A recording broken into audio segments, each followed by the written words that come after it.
Welcome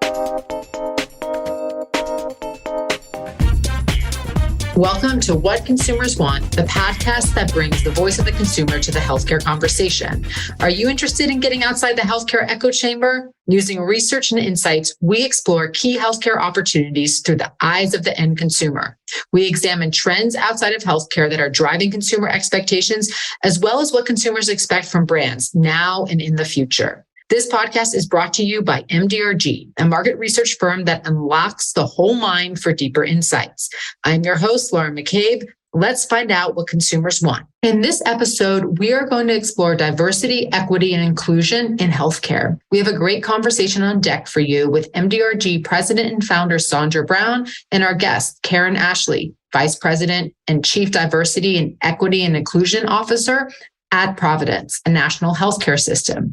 You will hear Karen and Sandra dig into how healthcare systems can bridge gaps in diversity, equity, and inclusion, and how Providence is doing so right now. Later, you'll hear from me, Lauren McCabe, consumer strategist at MDRG, about the change makers and disruptors who are advancing equity in the delivery of healthcare. And finally, we will, of course, hear from our consumers. This month, we ask consumers, how can healthcare providers ensure that you are acknowledged and listened to? Let's hear what people had to say. I believe that healthcare providers can ensure that I feel acknowledged and listened to if they respond to emails and text messages, if they can do a text message, which would be wonderful, within a 24-hour period. I know doctors and healthcare providers are terribly busy and rushed and have so many requirements, but just to slow down a minute would make me feel like they knew what I needed. I feel like they should be listening to you and be more empathetic with your feelings.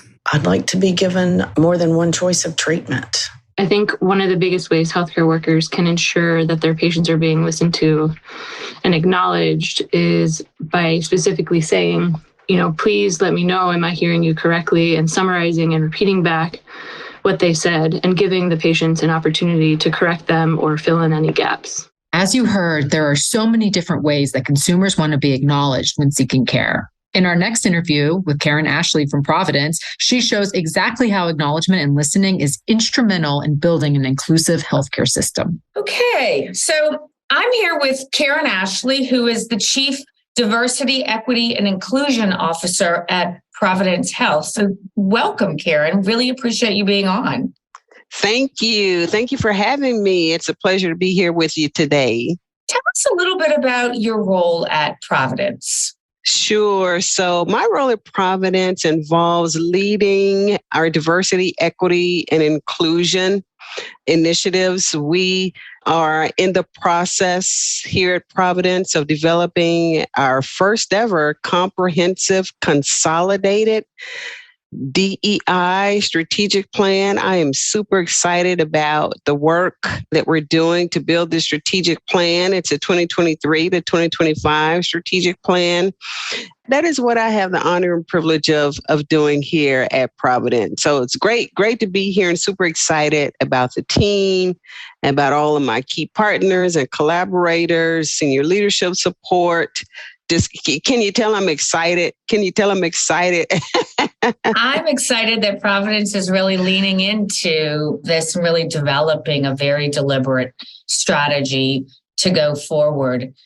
I'm singing to the choir here, and that the last 3 years or so since the beginning of the pandemic, DEI has been such a significant focus for many organizations, and particularly, I'd like to just get your thoughts on why do you think healthcare has been so clueless in this arena, and how has it missed the mark? We can extend a little grace to companies and corporations, organizations across all industries in our country. So let's back up to even, there was COVID, the pandemic that hit. And then there was, as some of my friends and colleagues describe it, the daylight death of George Floyd. And I'll tell you, in all honesty, I think both of those back to back, if I could just call them just horrific events, really kind of served as a wake-up call, not to just healthcare, but to a lot of companies and industries, like I said, across the country. And then quite honestly, I believe, a wake-up call even to our country, even around the globe, as we begin to see just a lot of focus, and so many companies, like I said, and leaders across the globe realized we are not as far along in this journey as we thought we were. Yeah, I could not agree with you more about the importance of those two very tragic but pivotal events that really served as a wake-up call. And I love your comments that we need to extend ourselves some grace.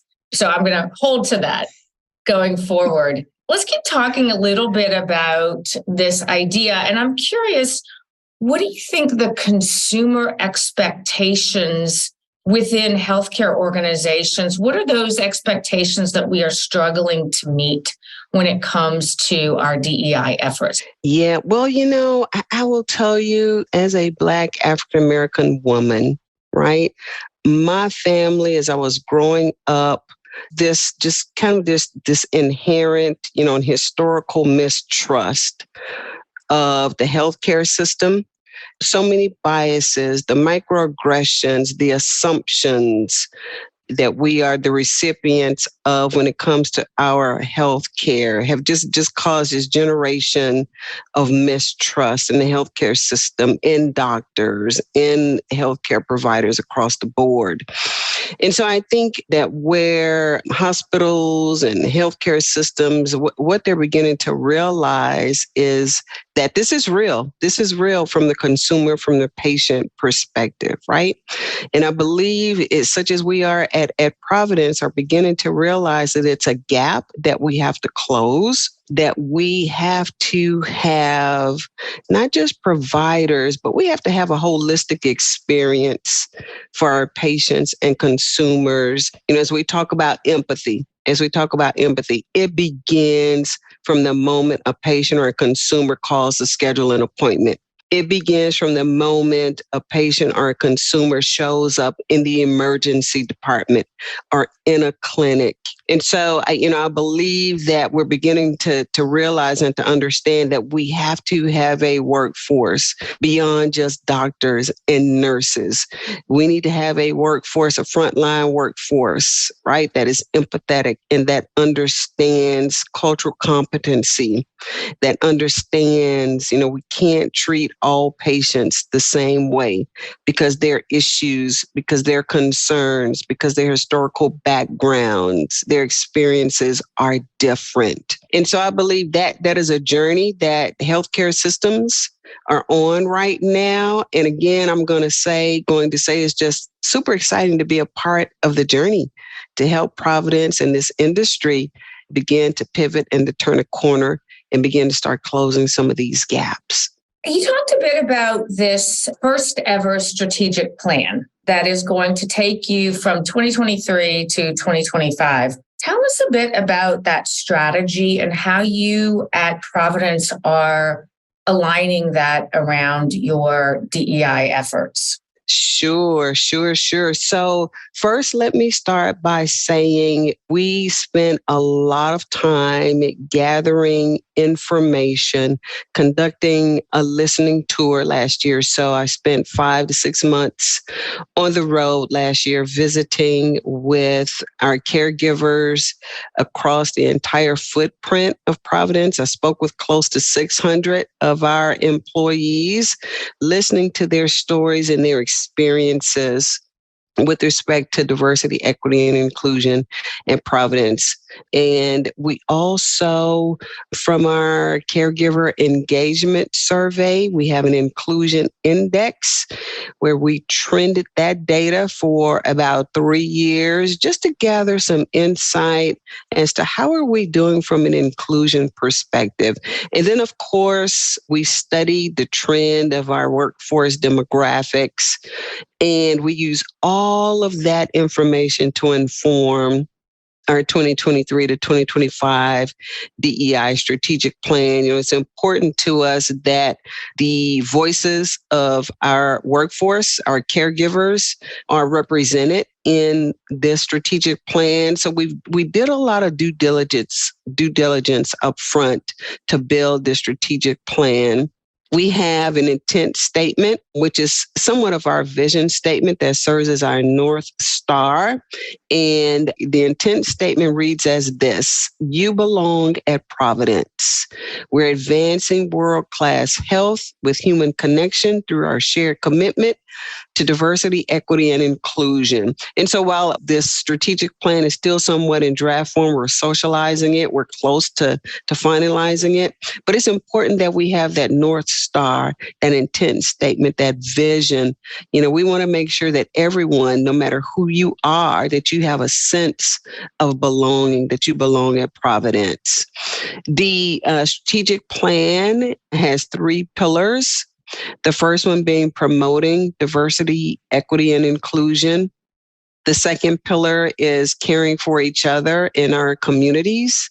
And then the third pillar is on being courageous champions of change. So we're approaching this strategy, this strategic work from an internal perspective, and then also from an outward external perspective as well. We want to make sure that there are strategies in place, not only to help our workforce and our caregivers feel a sense of belonging and a sense of inclusion, and that they have access and pathways to growth and development opportunities.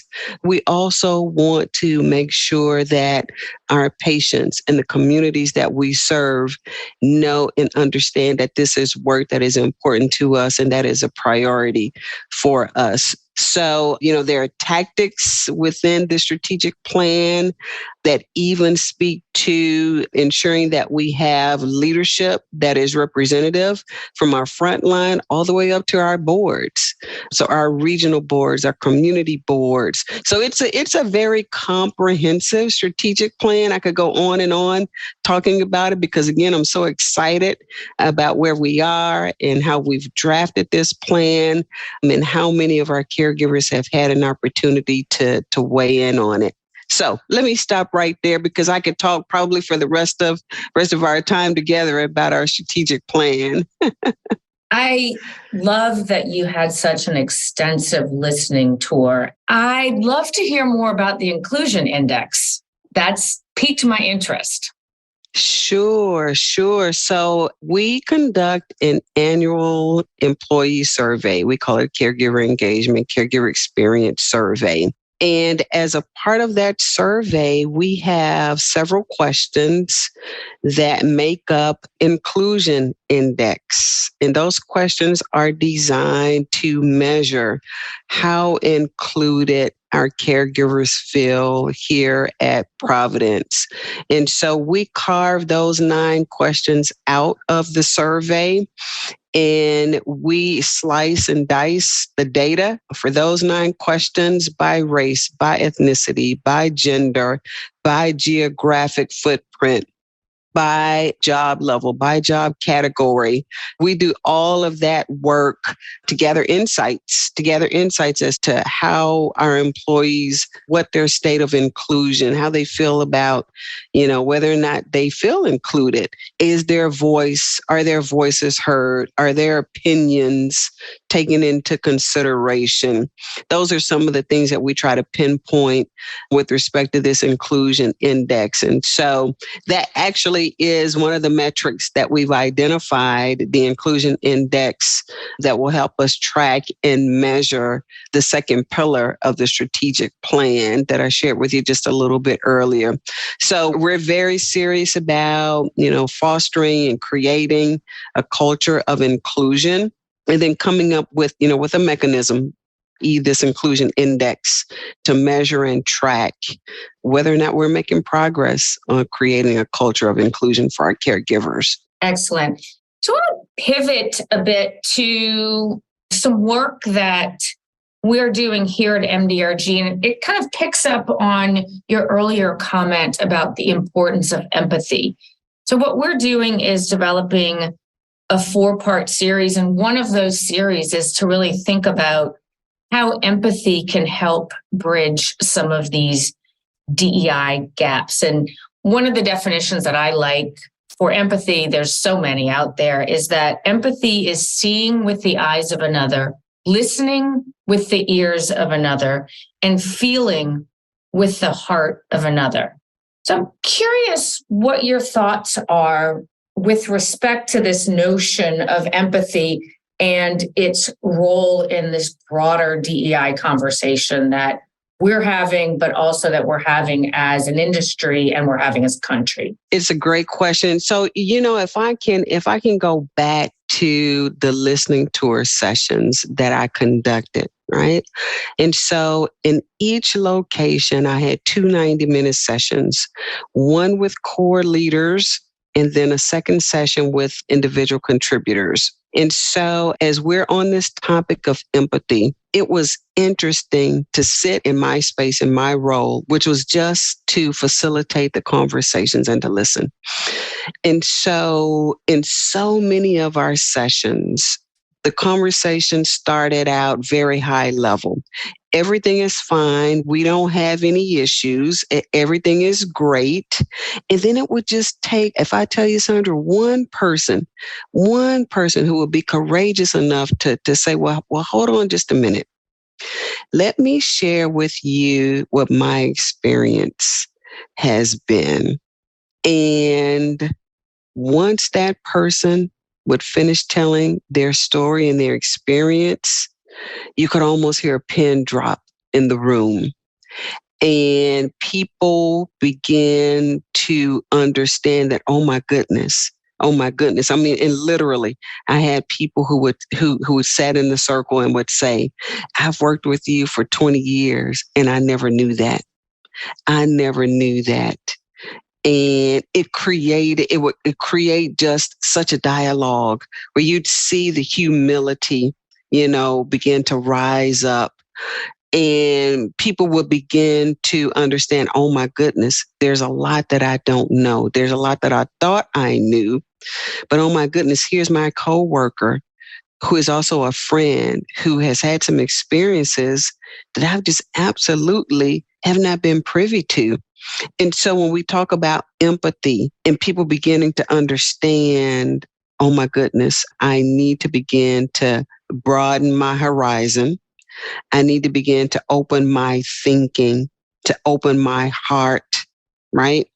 And to be a little bit more vulnerable and to allow myself to exercise empathy and to hear other people's stories and to begin to, as best I can, try to understand their situations and their experiences and do what I can from my seat or from my place to disrupt some of what they're experiencing, some of the barriers that are getting in their way.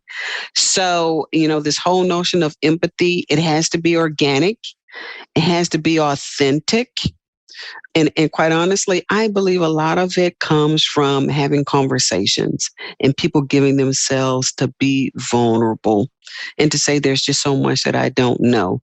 And, a lot of times, and it works both ways. A lot of times, if I can be honest here, I think a lot of times our white caregivers, Caucasian friends, caregivers, and colleagues, they feel that the ownership is on them. But I think it's ownership on everyone's part to exercise vulnerability and to be open and to be willing to learn and to exercise empathy.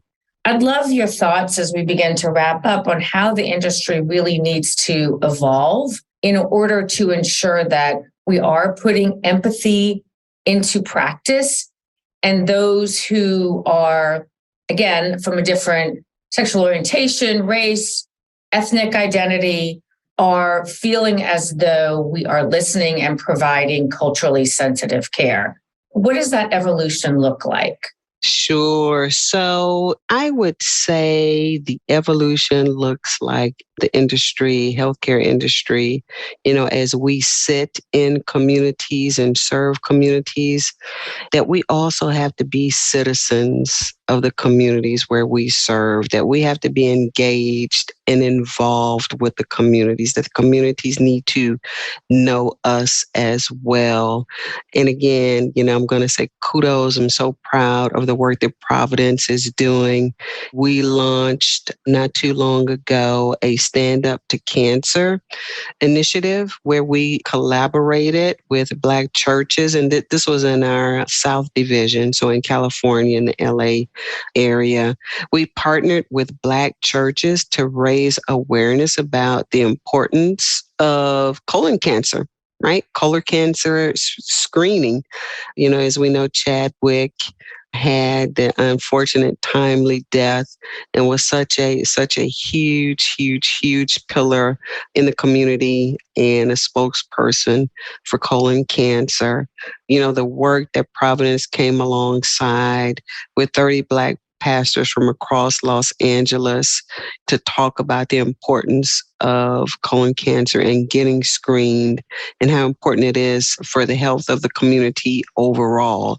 That's an example of how the industry can begin to be a part of the communities and to close some of these health equity gaps and to build trust, right, in the communities, that's taking the work directly to the communities and addressing healthcare problems that are prevalent in certain communities. That's the type of work that the healthcare industry can continue to do. And I know healthcare systems across the country are beginning to do, this type of work. That's important. We, have community health workers here at Providence that are out, in the communities, meeting with the citizens and the members of the communities, helping them with transportation needs, having conversations with them about why it's so important for them to keep their medical appointments, talking with them about diet and just healthcare, mental health, and that sort of thing, taking the work directly to the communities and building that trust, building that bridge to help people feel comfortable. It's okay. It's okay. Your health is what matters. Your health is what matters. So if you're not comfortable coming to us, we'll come to you. My last question before we wrap up is, what are your hopes for where healthcare will be in the future?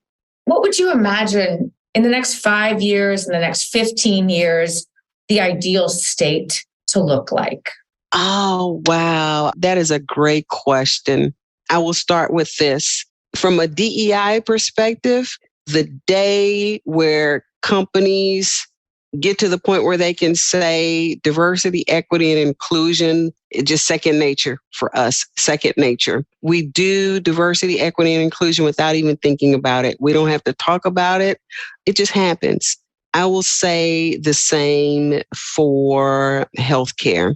My hope, my prayer, and I know we will get there, is that we get to a point where patients, consumers from all different walks of life trust their doctors, they trust their nurses, they trust that when they walk into a hospital, that they're going to be treated fairly and equitably in an empathetic manner, as we're talking about empathy with care and with love and with kindness. My prayer and my hope is that we get to a point where if you're Black, if you're Latina, if you're Asian, if you're a part of the LGBTQA+ community, if you're a veteran, if you're disabled, regardless of your background, that you feel comfortable seeing a doctor or a nurse or a practitioner who looks different from you, who may have a different background from you, where that becomes a non-issue. That when I walk into a doctor's office, as I'm sitting in the room, as I'm waiting, to have a surgical procedure, that it doesn't matter if my surgeon is Asian and I'm Black, I trust that surgeon is going to take care of me to the best of his or her ability, and maybe even go beyond that. If I'm white, my hope and my prayers that I get to a point where it doesn't matter, that a Black doctor, a Black nurse is going to take just as good a care of me as a white nurse or a doctor will. So in essence, what I'm saying is my prayer, my hope is that we get to a point in healthcare where it becomes a non-issue.